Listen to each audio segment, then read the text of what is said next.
Broadcasting live from the luxury suite on the plain of Kylum, it's TapTapConcede. Hi, everybody. How's it going? Welcome to a very fun episode of TapTapConcede. It's listener Q&A. And this week we're joined by Nelson. Hey, I'm here. And Cameron. You're never going to get me out of this luxury suite. We're dug in like ticks. Yep, I'm trying to figure out how to open the door, but only for room service and not the security guards who are trying to evict me. Yeah, that's okay. I'm tying a rope out of like the bathrobe belts so we can dangle ourselves out the side if we need to. I've been studying the squatters' rights laws in the plain of Kylum. I don't think they're in our favor, though. Right. Yeah. Yeah. No, I'm not trying to know you. I try to say like they're not in our favor, so that is an additional complication. That's right. But that can be over. Maybe we just need an interplanar lawyer. Right. Yeah. We can get the Obscura? Yeah, we've got to get the Davriel Kane. Azorius, yeah. Ooh, Davriel Kane. Davriel Kane could get us a permanent suite. Yeah. But do we want to sign his Davriel the Hammer contract? King. Right. Yeah. What if we just paid our bill? Would that be cheaper than hiring Davriel? No, he's very reasonable. I mean, Davriel doesn't want money. Yeah. Right. Anyhow, hey, we're going to talk more story later, but first let's get to some biz.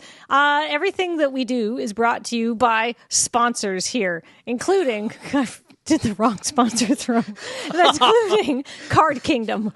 Card Kingdom, use our affiliate code /LRR and get a good product shipped to you timely.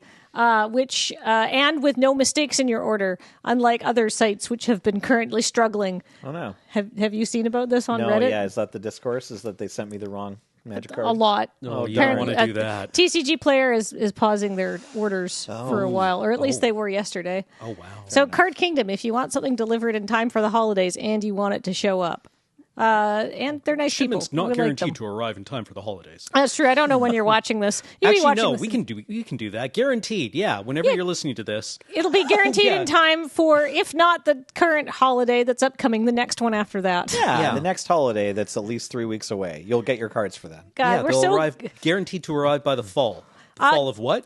Maybe capitalism. I would also can like to point out that you can use code LRR. That's our affiliate code. Please do that. And when you're putting your order in, you can also say "Lur sent me button, please," and they'll send you a 1-inch button. I would implore you not to describe how our sales tactics go, because honestly, when I hear our endorsements, I'm like, "Thank you so much for supporting us for all these years, Card Kingdom." I don't know why sometimes. We just promised them that they would deliver in time for any holiday or before the fall of man. We somehow made it too optimistic and very depressing. Look, somewhere between Hot Girl Summer and the Fall of Man, we will. Yeah. They will arrive. All right, great. Also, if you're like, wow, I want to put my cards in something, why not Dragon Shield sleeves? 5% off your order by using code LRRMTG5, which is pretty darn cool. Yeah. A tiny discount in this day and age. We'll take it. Before you put your cards in something, put them in Dragon Shields. Yeah. Before you try putting them into a bank machine or your gas Your binder? can. Yeah. I guess you could sleeve them before you put them in your binder, and then you're like double sleeving. Yeah. Time capsules so that people playing Magic in go. 2025 can see what we had to deal with. A consenting partner? Onto Like- the Voyager shuttle, you know. That's a good place to send magic cards. Into the Golden Record, and aliens can be like, oh, no. Absolutely not. This game would eat up way too much of our time. We need to steer clear of this planet. No, this is how we destroy several alien civilizations. They get the brainworms for magic. Yeah, just like in Pluribus. But also, if you're like, God, this is still the ad read, it is true, yes. But I do want to say one final shout out to probably the most important people who sponsor us, which is all of you. Thanks to our Patreon at patreon.com/loadingreadyrun. We could not do this without you, and we really appreciate you. And speaking of things that we could not do without you, we could not do a Q&A episode, that's for sure, because we need you to Q so we can give you some A's. How was that, James? Look, No notes. what No we notes. make up for in quality, we present in quantity, right? Like, there's actually been a meta ad going on here. Like, if you want to sponsor any Loading Ready Run product, you're going to get 4.5 minutes worth of us talking about your company in return. Yeah. We're going to be crafting rich narratives around it, even though you didn't ask us to, and it may deviate from many of your marketing points. Whether you like it or not, we're here to shill your product, lol. Yeah. And I like how, James did say, could you keep it to 45 minutes? 5 minutes in, and we haven't even started the actual episode. James, it's a Q&A episode. If we have our first question, please. Okay, good. I'm glad this is the first one because I'm going to keep this pace nice and glacial. So, interesting MTG art, which if you are not following on Blue Sky is definitely worth a follow just for good jokes and also good art. What two characters that haven't interacted before would you like to see made to interact with one another? So, I have some thoughts about this, and then I also asked them on Discord. And here is what interesting MTG art had to say when I turned their question. Rallied it back? I turned it right back on them. And they said, okay, so outside of Falco Sparra and Davriel Kane, who I feel would have hilarious chemistry as a pair of Phoenix Wright and Miles Edgeworth-style rival lawyers. Yeah. Who's the other? What's his name's husband? Tomek. Oh, yeah, Tomek. Yeah. Sure. So already that's one god tier idea. I feel like a story centered around Elenda, the saint of Ixalan's vampires, and Soren meeting would have potential. Besides both being vampires, both characters inadvertently created systems of faith on their planes. And both characters can probably look back and say, I'm so disappointed in all of this. Right? Because that's Elenda's, after she, comes out of her, her slumber, she's like, what? Essentially, right? It's very tragic, honestly. So I think that's interesting MTG art's answer. And then I immediately prepared a joke, which was Elish Norn and a therapist. Excellent. I have another answer. Okay. All right. I think Alpha Rael and Zimone from Strixhaven, Alpha Rael from Edge of Eternities, would have an interesting conversation about, entropy. Right. Zimone as a Quandrix theoretician, I feel, would have some interesting commentary on Alpha Rael's religion. Ooh. And Alpha Rael could introduce the concept of entropy and fatalism to Strixhaven. I think Alpha Rael would do gangbusters if he, decided to go as maybe a slightly mature student, go back and get a degree in something from the Silver Quill College. Right. Yeah. Or I don't know. I think Quandrix would be his home. Really, except some kind of honorary master's degree. Yeah. Or goes back and becomes a student. Yeah, goes back and becomes a student. But I realize now that we have sat down to answer this question, that this, in fact, opens the door to all universes beyond. So I would like to introduce Abaddon the Despoiler to the cast of The Walking Dead. Right. They'll get along. Briefly. Right? Yeah. As Abaddon the Despoiler draws Dracnian King Ender upon meeting Rick. Nelson? I think everyone in The Walking Dead smells like pee. You can't convince me otherwise. Everyone on that show looks like they smell like pee. Yeah, when have you seen any of them taking a hot shower? There's a little while in the comics where they have a functioning society before it gets wrecked. Mm-hmm. But yeah, it's tough out there in the Walking Dead world. I'd like to see acrobatic cheerleader meet Aaron the Relentless. I like the idea that acrobatic cheerleaders from Duskmoren's, horror movie plot is broken up with a friendship of someone that they also could be horrified at regenerating when they get killed or something. It's oh no, I've teamed up with this other human looking thing to try to escape this house, but they're also sort of a monster too. Amazing. Yeah. Here are my suggestions. Sort of jokingly, I have Ral and Tomek because they are married, but they probably don't get to see each other very often. We don't really see them the only time we've ever really seen them interacting recently is basically Ral laying in bed and muttering Valerian, and Tomek's go to bed. I think that's it. I think I would like to see them I'd like to see them actually working a case together, or just I don't know, getting up to mayhem. Yeah, maybe just having a weekend at an Airbnb. Trying to avoid all their various work-related stuff. You just want to read the fanfic of Ral and Tomek. Hey? It's just I just want to see them as characters interacting. Okay. I like romance. I think it's nice. Yeah, Tomek picking Ral's iPhone out of his bag and leaving it Yes, exactly. before they get on a plane. And then Ral slipping all of Tomic's case files out of his bag under the covers before they go away on their like honeymoon weekend. And then something else happens that causes them to get up to shenanigans. And then, they end up, they're like, well, we both have to go back to work. And they didn't have a romantic weekend, but they had a great adventure and they love each other very much. See, it writes itself. It's very fun. But also, speaking of writes itself and very fun, Sammy from Edge of Eternities, noted chaos beast, right. Delightful chaos gremlin, essentially. Yeah. Lavinia, Oh. Sammy, and Tanuk to Ravnica. Mayhem ensues.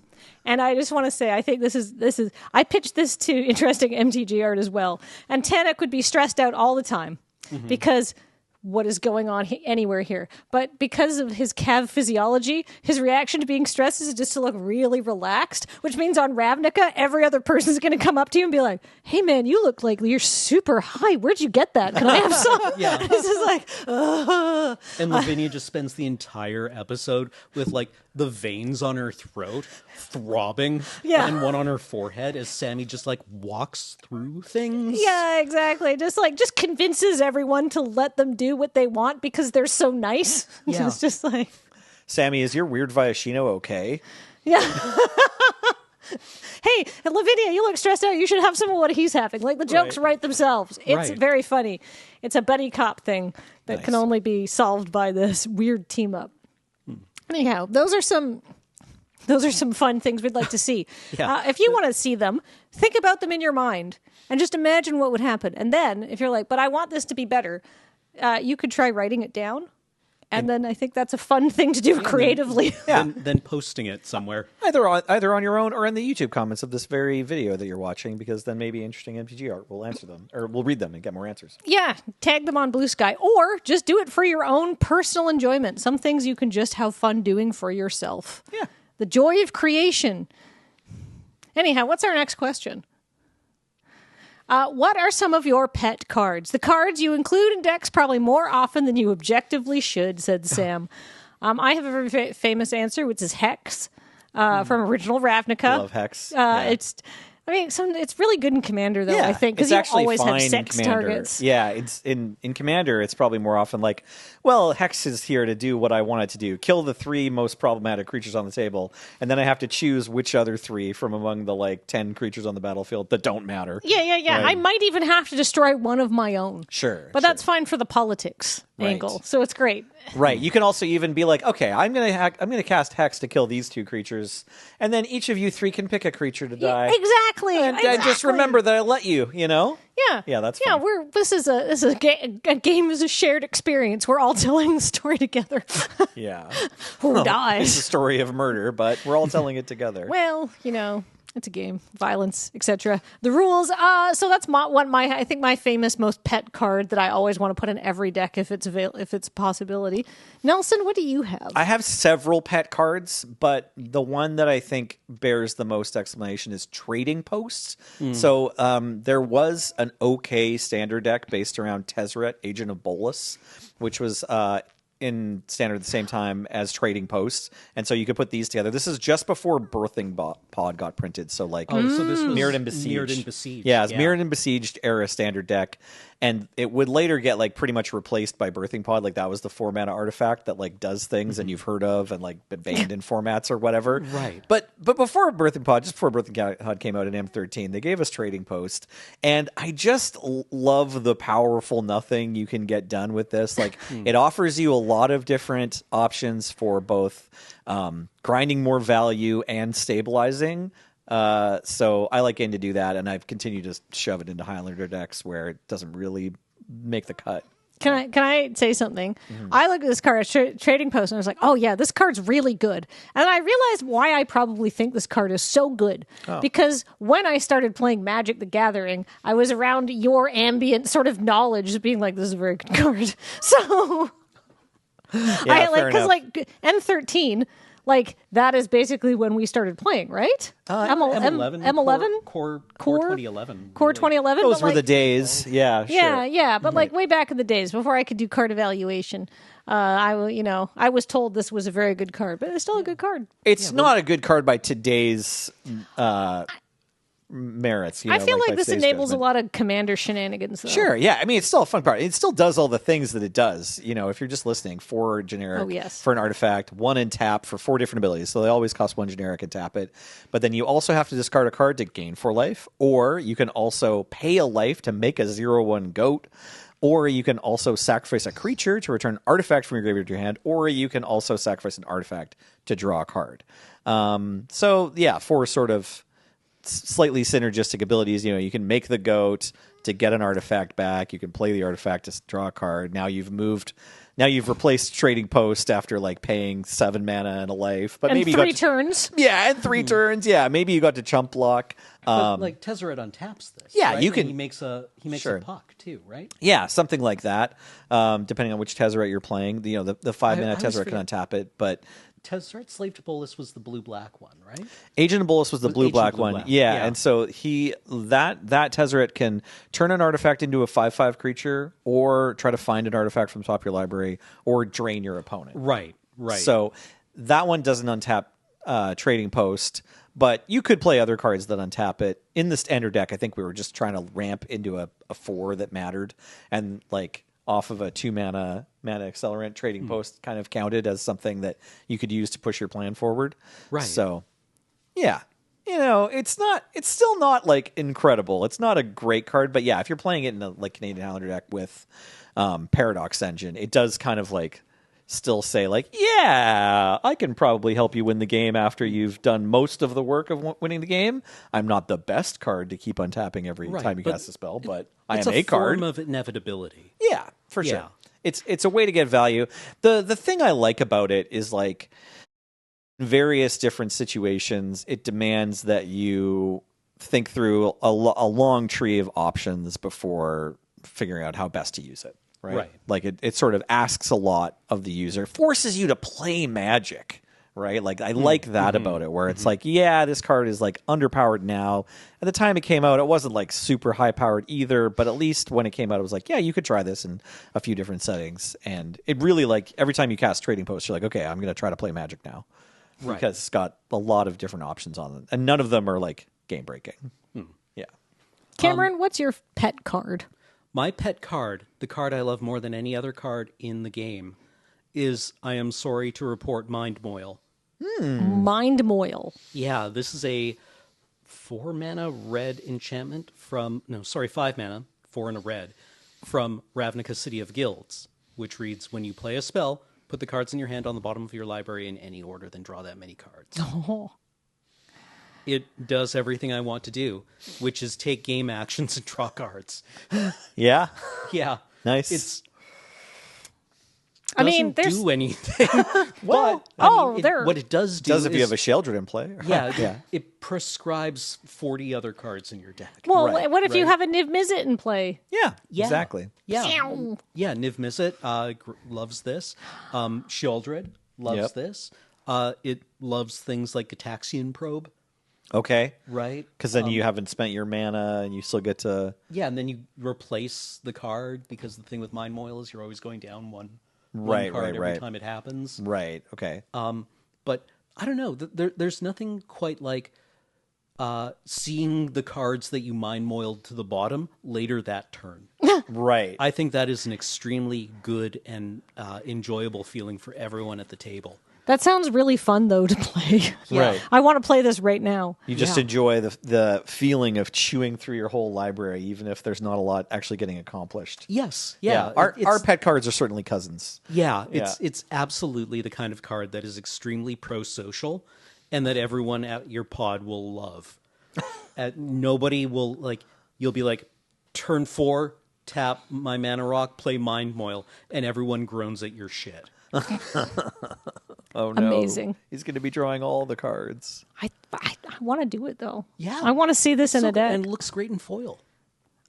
All right. Looks Well, great in foil. hopefully you have some deck building ideas from None. our favorite cards. Absolutely none. James, what's our next question, please? Mikiao says, what would you need to choose to be? What would you need to get to choose to be on the draw in limited?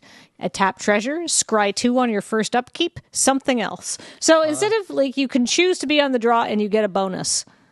I was just gonna say like you need to play game 1 and figure out that you're both burn decks, which doesn't happen very often. But like typically, if you end up in a match where like more than tempo, the thing that matters is like each of your cards having the most impact on your opponent's life total, you tend to choose to draw because like you just want the draw. Yeah, and the like typical burn mirror, it can change if it's like any kind of like not the exact matchup I'm talking about, like it's like a aggro burn or whatever, burn asterisks. Plenty of decks will still want to be on the play, obviously, but like there is a like not super well known tenet that just the burn mirror you choose to draw. So if you end up in that sort of situation, limited, but that's very rare. Yeah. I think a tap treasure is way too powerful. Sure, tap treasure would definitely do it for me. I think that would unbalance the game. I also think scry 2 might unbalance the game. Maybe you get a scry 1. Scry 2 on your first upkeep. God, because that might be fine. I don't know. You're still not getting any resource that pushes your plan forward. You're just like getting a bit of a better mulligan, right? Yeah, like I don't know. Isn't there a limited format in the mid-2010s where you kind of wanted to draw? Maybe, yeah. There might have been a format doing that, and people being like, "No, that works here." Right. Okay. It might have been Dominaria. What was the set? What was the core set with not inspiration? The one I forgot. M15 or something like that. Four generic 14? blue instant. You draw 4 cards. Do you know which card I'm talking about? Sorry, Yes. I forget this card's name. It's not Opportunity. Opportunity. It is opportunity. It is opportunity. Right. Thank you. So the limited format with opportunity, you could potentially choose to draw as you're just like every deck is kind of like a slow black deck or a slow blue deck. Mm-hmm. And so maybe actually just having the extra resources is better. Yeah. I mean, I think the glib answer is when I curve out at 3. Right. Yeah. It's tough to say like what. I mean, this is a game design thing, right? Like, yeah, I'm not a game designer. Well, I mean, you've played enough Magic that your opinion's valid. I played enough Magic that I think that getting a tap treasure would be very bad. Right. Oh, yeah, like bad for the person on the play or whatever. Yeah. Yeah, I think it would be super unbalanced because limited with the resources and limited, they're so tight, and that can be like the dividing line between a game, right? So, yeah, they do. Hearthstone gives you a Lotus Petal if you're on the draw, right? And it's even like a spell you can cast that's like an instant or sorcery, so like it works with their young pyromancers or whatever, that sort of thing. So it's like it's got all kinds of synergies, but it's still not usually better in that game to be on the draw, I think. I mean, I haven't played in years, but like I did play for a few years, and I don't remember the community generally being like stoked to like get to go second. Haste creatures are still a thing, and also in that game, every turn you get your land drop for free. Right. Up until 10. Okay, so that's why. So if you aren't doing that, maybe the tap treasure seems even better, right? But yeah, I don't know. If I get to play a 2-drop before you, that even if I have to wait to attack with mine, that's still better. It still seems pretty sick. Although the thing is, say I play my 2-drop on turn 1, I use my tap. Sorry, I can't play. If it's tapped, I can't use it on turn 1. I have to go for a 3-drop before you. But then I just play another 3-drop. That still seems pretty great, honestly. Yeah, okay. A tap treasure would do it for all of us, sounds like. Yeah. Oh, yeah. I'd do a lot for a tap and possibly then be errated out. Yeah, why don't let's also just keep going through this mental experiment. How many life points more than your opponent would you need to get to want to choose to start on the draw? Life is irrelevant. Really? You'd do it for 2? You'd do it for 2? You wouldn't do it for 20, sounds like. I would do it for 5, probably. 5? Okay, wild. Okay, life is irrelevant. I would do it for 5 points. Well, but like 5, like, cause in most limited games, 5 is like one other big creature swing. Yeah, right? For sure. Right. So it takes me from like, you got a 4/4 angel, you got a Sarah Angel out on the board. It takes me from a 5-turn clock to a 6, which is huge in that late game kind of space, I think. I think I would need at least 10. At least maybe 10. 20. I might. Really? I'd be like, if you're like, you get double my life total, but you have to draw instead of play first.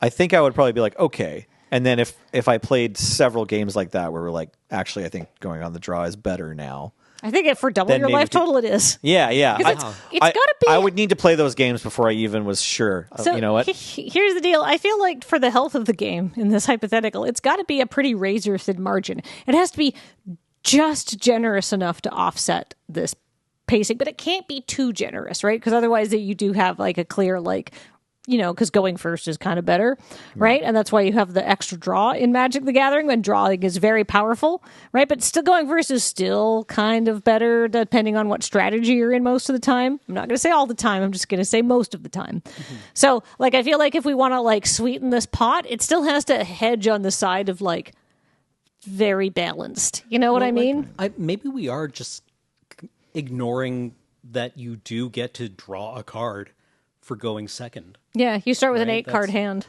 That's pretty good. Yeah. Right? I think that's the reason that is there. Because, But you still, you get one more card, but you don't choose to have it. What about a scry? Yeah, well, they suggested scry too, and we felt like that was sort of mixed draw opinions. Draw a card. I think it's scry. I think if I was going to fix it, I would say it's the same, except before you draw, you get to scry one. Do you think if you had a scry one in your first upkeep, you would start choosing to draw regularly and limited? Depending on the format and depending how synergistic my deck was. For sure. I think that depending on the format, as we touched on the beginning of this question, right? Okay, well, are you in a format where drawing is actually really good? That's the most solid answer we can give you. Yeah. It really just does depend which limited format. If it's Zendikar, I would need at least 10 more life. Yeah, I need 10 more life. I'm going to need a scry 2, and I'm going to need a pop after you beat me. Maybe give me a clue token as well or something. Yeah. Next question. What was your favorite card released this year? Various people. Okay, so I have a kind of but this is the first one that came to mind. Sagu Pummeler. It's a green common from Tarkir. Mm-hmm. It's a good, honest, square Magic card. Is that just the 4/4 trample that exhausts from your graveyard for trample? 4/4 reach. Yeah, renew. With renew. So 4 and a green, exile this card from your graveyard, put 2+1/+1 counters and a reach counter on target creature. Activate only as a sorcery. Yeah, this card was reach counter was always really solid in this format. God, I think mine might be from Edge of Eternities. The black creature, she comes down and she kills something. And if it's taken damage, you draw a card. I don't remember what that creature is called. Yes. And I always chose wildly incorrect for this card. This is eyes fully open. It's this vampire lady, she's smiling maniacally as drops of blood float by in 0G. I can't remember the name of the card, but she ruined every draft I ever played, and I let her. In fact, I encouraged her to. Step on me, my queen. Well then. She's one of the black commons, like a Manticore, right? That ability where it's the assassin ability. Mm-hmm. Most of them they've printed so far say destroy a damaged creature. Yes. But this there we go. Faller's Faithful. Right. There we go. Oh, she was a wizard. 2 and a black for a 3/1 human wizard. When this creature enters, destroy up to one other target creature. If that creature wasn't dealt damage this turn, its controller draws 2 cards. There's 5 or 6 good situations in which this ability is just out of control, right? You rumble in with something, it deals damage, and then you put this into. Let me read this card again. When this creature enters, destroy up to one other target creature. If that creature wasn't dealt damage this turn, its controller draws 2 cards. If it is undamaged... Okay, so what I would always do with this, second main, play this, destroy something that hadn't been in combat. My opponent gets to draw 2 cards, because it was a problem for me. Sometimes you have to do that. Sometimes you have to 2-for-1 yourself. Sometimes you got to be really desperate because they've got a Cosmogrand Zenith or something like that that's just going to ruin you. Yeah, ideally you want to be the one drawing 2 cards off of this and getting value, activating Void, right? And I always chose wrong. Or you use it to finish off something that was dealt damage in combat. Yeah. Yeah, that's another great use of this card that I never I think that's once the did. intended use. I believe it is. I would believe it is. Sounds believable. Anyhow, Okay, Nielsen. I can think of a lot of Magic cards that were released this year. I want to say my favorite was Tifa. I like the Final Fantasy set the most, and she's like a cool card. I've never gotten to play her at all. So I didn't choose one of the cards. I was like, Which Tifa? The green one? the or one the- in a green, 1/2 trample. Tifa Lockhart. Let's go with Tifa Lockhart as my favorite Magic card released this year. Magic the Gathering. Oh, wow. 1/2 trample for 1 in a green, legendary human monk with whenever a land enters under your control, double Tifa's power until end of turn. So this card's getting a bunch of play in the standard environment, or on Arena recently there's like a less than standard environment.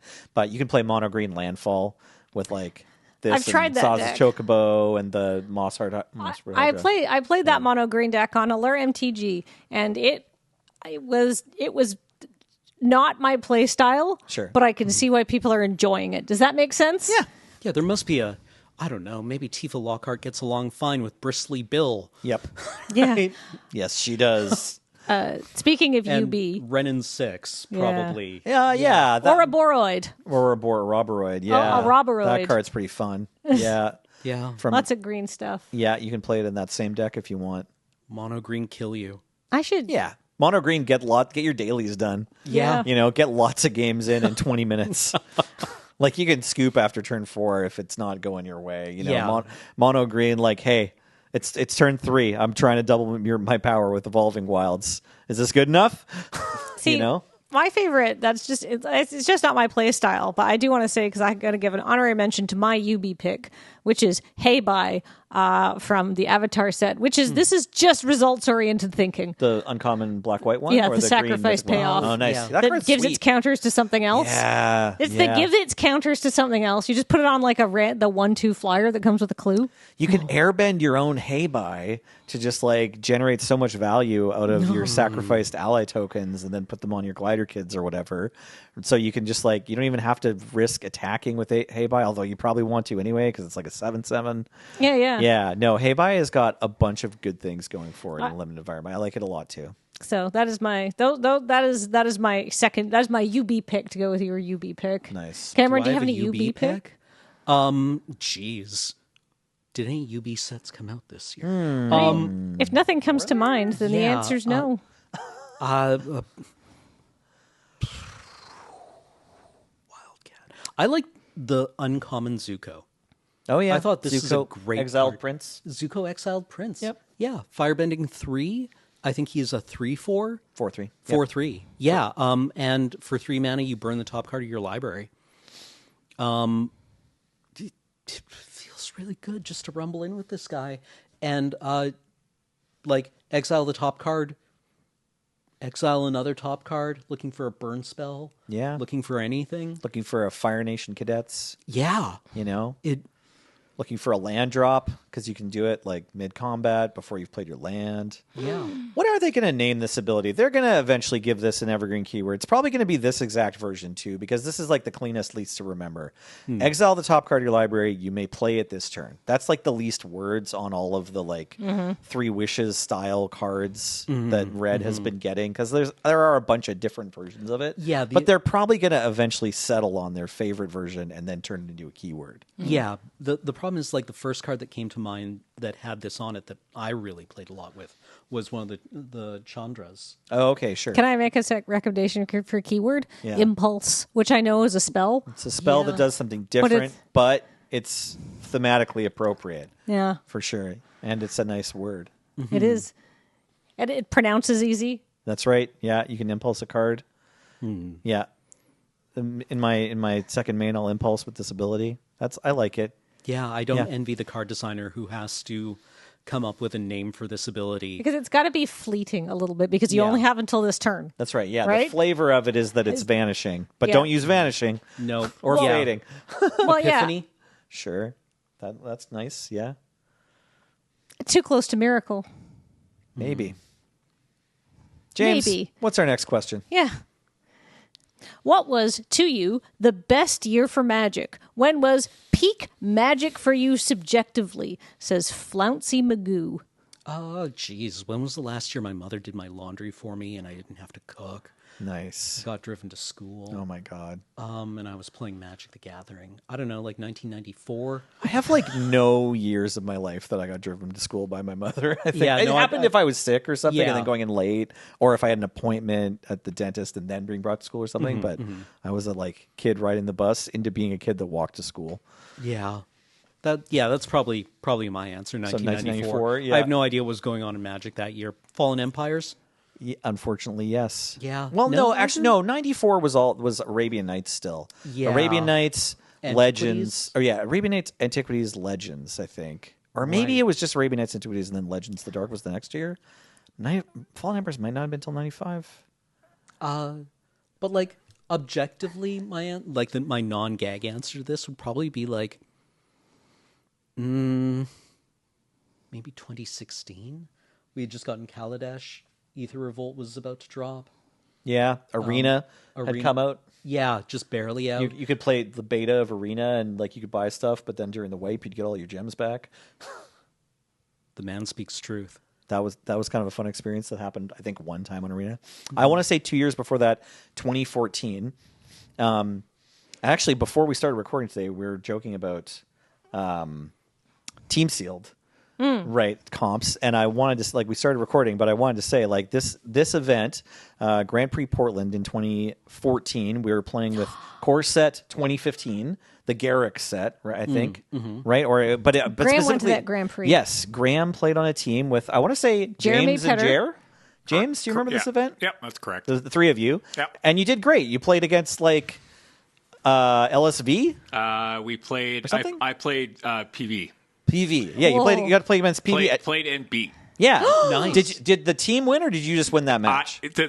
In that round, I won my game. The other two lost. Right. Darn. Well, you So- went up against a champ. Yeah. Good job, James. That's almost the best case scenario. I mean, I love- really? yeah. Yeah, because then you didn't have to play any more Magic. No, No, you still made day two, right? No, we didn't. We lost our winning in. You did lose or win. Okay. Yeah. So, yeah, my team finished in the money, and I had a great time playing on a Team Seal team. Who was in your team? It was myself, Nick Picard, and Pat Berdusco. And we had done, like, maybe a tiny bit of prep, but only just decided, like, there was a bunch of groups from Victoria going, a bunch of teams had formed, and then, like, we all knew we wanted to go. We knew each other from playing Highlander, but weren't, like, the three of us, like, weren't really close, but we did, like, team up with some other friends for the drive, and then like split a hotel room and stuff. And the three of us had a great time that weekend. You became better friends afterwards. Yeah. Well, yeah, we haven't like stayed in touch a ton and like gone to any other events together since, but that's okay. But like for me, that event was really fun. We did really well. We had a great time playing Magic. And then the next year, like I got married, and the year after that, I had a kid. So it was kind of like, that was sort of like the zenith of my availability for Magic. Right. Or so it seems, little insight into Nellie's personal W's. My kids have taken up Magic with this Avatar set. Heck yeah. So now I'm like doing my best to keep up every day with how much Magic they want to play at home. So maybe I have another like great amount of Magic I'll be playing in the future. I'm watching through Avatar with Penelope, so I'm Nice. going to pitch her on the Magic again because I don't want to force it on her. It's a pretty great set. Yeah. It's a good set, and she likes the show, so Yeah. hopefully Hopefully she likes Toph and Earthbenders. right? Yeah. We have not yet met Toph. We're going through it not super fast because, You don't want to teach your Right. 10-year-old to binge no, television shows. we watch one or two episodes at a time, right? Depending on how much time we have, and then like maybe that's one or two times because we have other stuff going on. Yeah. No Yeah. TV or screens until she practices her ukulele, which is an great. instrument she chose to play, but Nice. she has to practice it every other day Okay. for 20 minutes. All right. Well, she'll get her scales done that Yeah. way eventually. She's just learned her first scale, Nice. That's Nice. great. so Well, you only need like 4 or 5 sessions of 1 or 2 episodes before you meet Toph. I think she's halfway through season 1. We're also think we're rewatching at almost home. there. Yeah, yeah. Toph is like for sure there in the like latter half of season 1. Like she's not season 2 or anything. Or she's still there season 2. Anyhow, Yeah. moving on. We're at 39 minutes. What's our next question, James? If you each had to build a monocolor deck, which color would be the hardest for you right now, says Sniper Wolf. I'm going to go first. I'm going to say, for me, red. I'm just not that much of a red player. So I don't know how I would put together a good red deck. I'll say white. I did build a white monocolored commander deck for the all-white commander deck challenge on FNPF, and mine didn't come together super. Like, it was fine. Like, I had a plan, and it looked like it was going to work, but it was nothing near Bengineering's mono-white commander deck. So I'll say that one is tough for me, like figuring out how mono-white works exactly right now.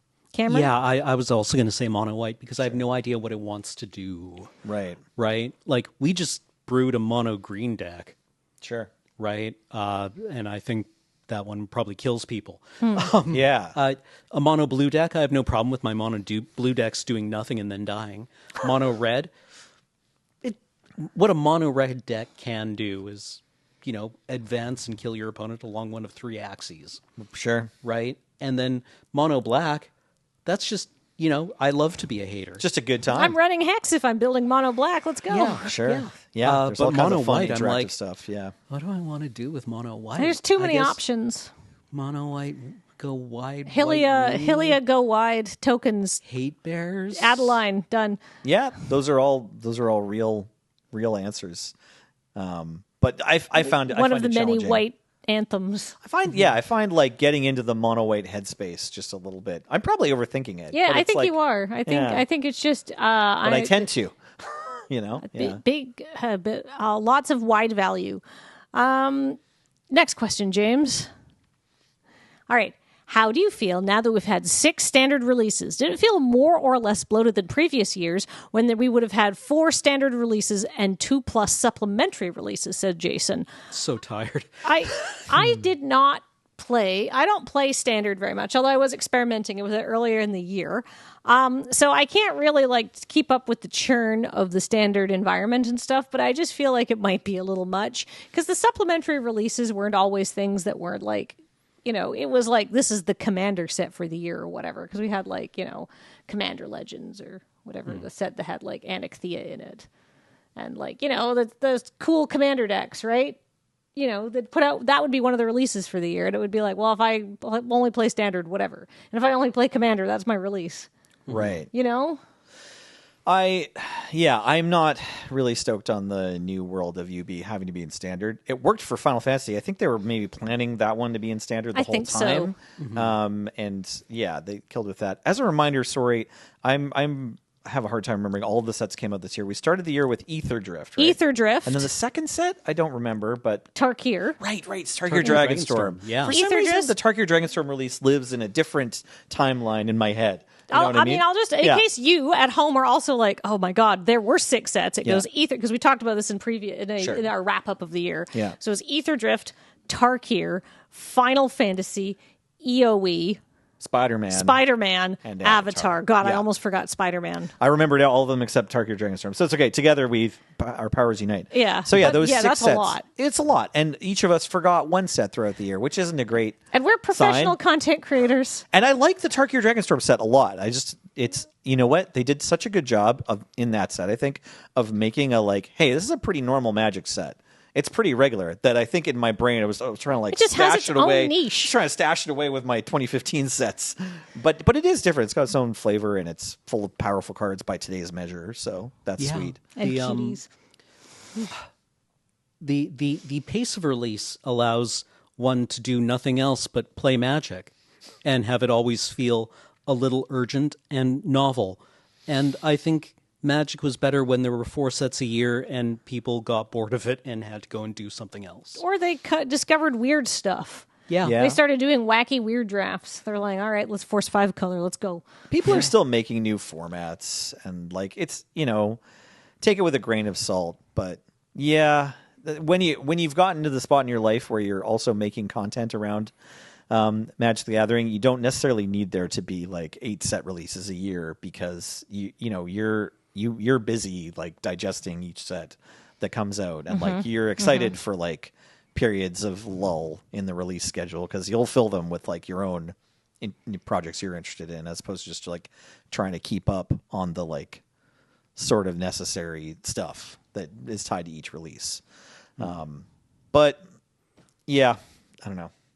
That yes, all of us hate it and want to have four releases. Yep. Or like you said, when there's non-standard releases, that comes with benefits. You know, like if the Spider-Man set had been like 2 commander decks or 4 commander decks or whatever, there would have been more cards from Spider-Man that I would have been like stoked about for Canadian Highlander because they could have pushed them a little harder, right? And that, you know, that could be a good and a bad thing. They probably would have because it's 2025. Like they would have cranked up, you know, the dials on a few more of those Spider-Man cards so that they weren't like a problem for I standard. thought that set was good for like Highlander. It actually was, honestly. Like there are. I'm saying like there could be more. It could have been even better. It could have been more, yeah. Real hot. But there's like 10 cards from Spider-Man that are like regularly getting played, which is like is a lot for a set for Canadian Highlander. I see. So Right. it was actually, but that set, I just wish it wasn't a standard set so that they didn't have to like pigeonhole the like pick 2 draft thing or, you know, just force it to work okay with the other standard cards and not upset the balance. I'd like for the designers to get that. Yeah. Especially when they go to UB, I'd like for the designers to have the freedom to say like, okay, we want to represent this card from the other IP. And so Commander gives us the most freedom. We can make it a little sketchy, you know, if we need to try to like represent who this person is. Yeah.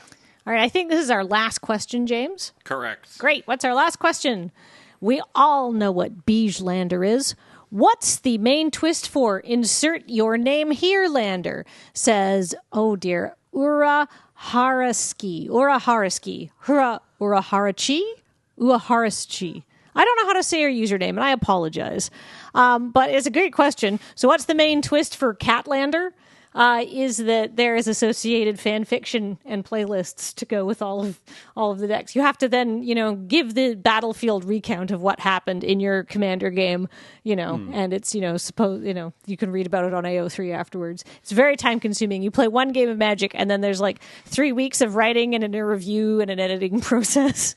It's not going to catch on.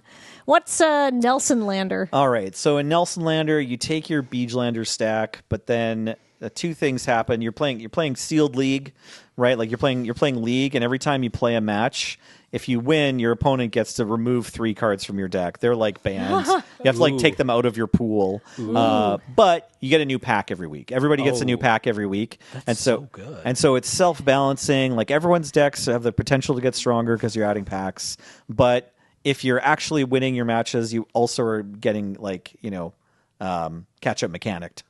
Yeah.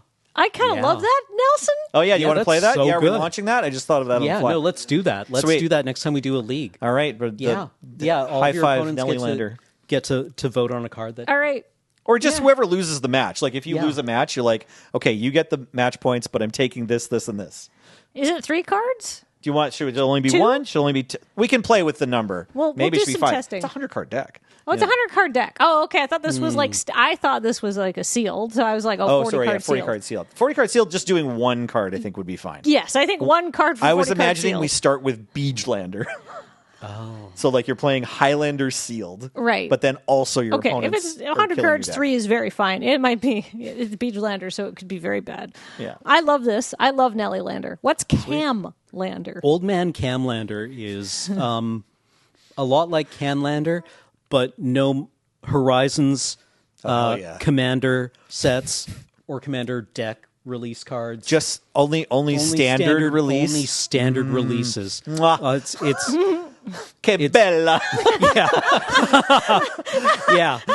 Only standard down. releases. I was going to go through it and like individually nix the sets, but no, only standard releases. Oh, I see. Because there's Yeah. some that you don't really mind, but it Yeah, is a like- little bit cleaner to explain. It's nice to have elegant rules, right? Yes, Yeah. exactly. Okay. Cam Yeah. Lander, but only for standard. Yeah, I think things like Bristly Bill Are fine. and Tifa Lockhart are a lot more digestible when there's no fucking like Renin 6. Sure. They're Yeah.